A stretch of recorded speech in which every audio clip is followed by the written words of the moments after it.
우리나라 3대 고전의학 전소의 하나인 동의보감에는 미꾸라지는 성질이 따뜻하고 맛이 달며 속을 보하고 솔살을 못게 한다. 미꾸라지는 기를 보하고 물을 빼는 효능이 좋으며 중초를 덮여주고 당뇨병을 치료하며 양기를 세게 한다고 씌워져 있습니다. 오랜 생활 과정에 터득한 경험과 지혜로 우리 선조들이 밝혀냈던 미꾸라지의 약효는 과학기술이 발전한 오늘 더욱 과학적으로 해명됐습니다.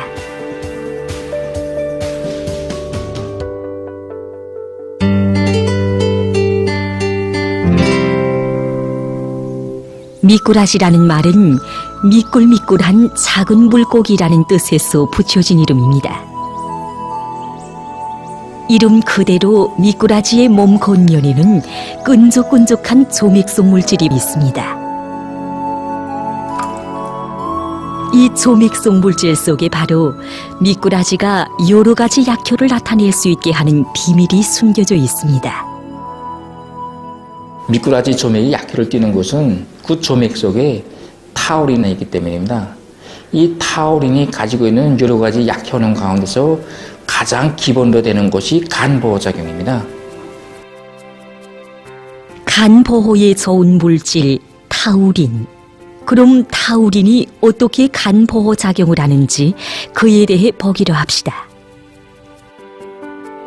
사람의 간에서는 하루에 500 내지 1000ml의 열물이 합성돼서 분비됩니다. 열물은 소화액으로서 음식물을 통해 들어온 지방을 몸에 흡수될 수 있는 형태로 분해하는 작용을 합니다.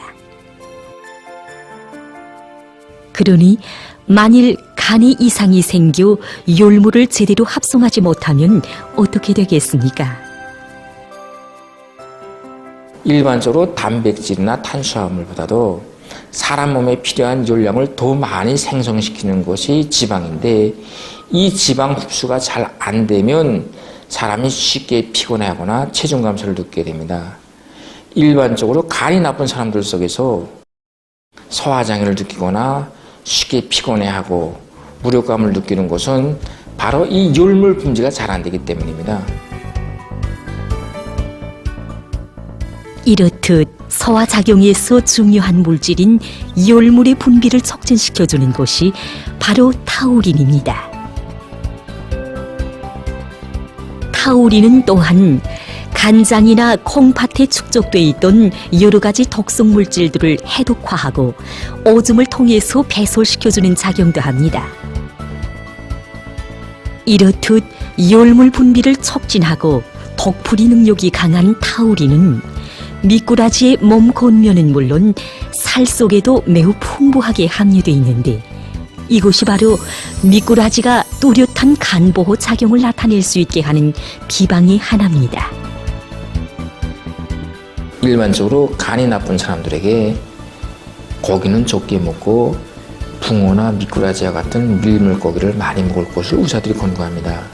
그 이유는 고기를 분해할 때는 간이 부담을 받지만은 미꾸라지와 같은 밀물고기를 분해할 때는 간이 부담을 받지 않으며 오히려 그 과정에 합성되는 단백질은 간장의 회복에 더 좋은 영향을 주기 때문입니다. 우리가 오랫동안 연구한 데 하면 밀물고기를 많이 먹은 간이 나쁜 환자들 속에서 피부가 부드러워지고 머리칼과 손톱이 윤택해지는 것을 볼 수 있는데 이것은 미꾸라지가 간이 나쁜 사람들 속에 아주 좋은 영향을 준다는 것을 보여주고 있습니다. 간 보호와 용량 강화 작용이 뛰어난 미꾸라지. 미꾸라지가 안고 있는 비밀들 중에는 뚜렷한 칼슘 보충 작용도 있습니다.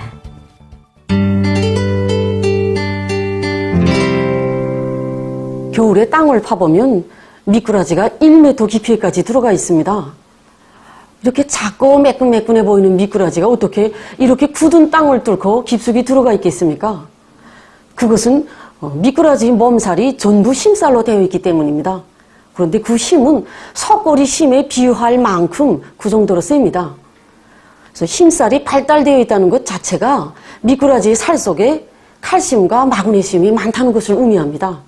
뼈는 칼슘을 주성분으로 하고 또 살 속에도 칼슘이 많고 따라서 미꾸라지는 그 자체가 칼슘, 고단백 덩어리라고 말할 수 있습니다. 그야말로 칼슘 덩어리나 같은 미꾸라지. 자료에 의하면 미꾸라지에 들어있는 칼슘의 양은 잉어에 비해서 9배, 달걀보다는 14배나 더 많이 들어있다고 합니다. 이런 미꾸라지를 성장기 어린이들에게 먹이면 키 크기와 발육에 큰 도움을 주고 노인들의 뼈를 강화해 주는 데도 효과가 있습니다. 사람의 건강에 필수적인 영양 성분들을 풍부히 안고 있는 미꾸라지여서 그 영양가를 보다 효과적으로 섭취하는 문제 또한 누구나 관심하는 문제로 되고 있습니다.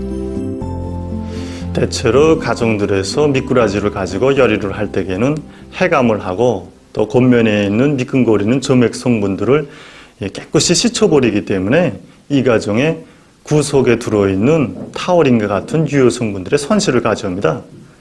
또 미꾸라지는 그 하나의 고단백 덩어리인데 그것을 일반적인 방법으로 가공해 가지고 먹어서는 그것이 전부 흡수될 수 없고 또 절반 이상이 몸 밖으로 배설되는 이런 부족점이 있습니다.